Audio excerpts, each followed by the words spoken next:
There is no class discrimination in salat. এই নামাজের ভেতরে কোনো বৈষম্য, শ্রেণী বৈষম্য আছে? মসজিদের ভেতরে চেয়ারম্যান সাহেব ঢোকার পরে চেয়ারম্যান সাহেব যদি রিক্সাওয়ালাকে বলে, এই বেটা রিক্সাওয়ালা, তোর গায়ে ঘামের গন্ধ আছে, তুই আমার পাশে দাঁড়াইস না, পিছনে যা, তুই রিক্সাওয়ালা, আমি চেয়ারম্যান।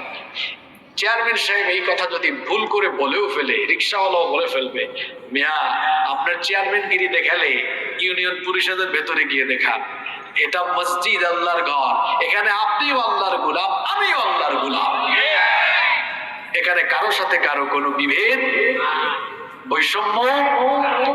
এজন্য মহাকবি, কবি সম্রাট আল্লামা ইকবাল তিনি তার কবিতায় বড় চমৎকার করে লিখেছেন, একই সফ মে খড়ে হোগে মাহমুদ ও আয়াজ, একই সফ মে খড়ে হোগে মাহমুদ ও আয়াজ, না কোই বান্দা রহা না কোই বান্দা নওয়াজ।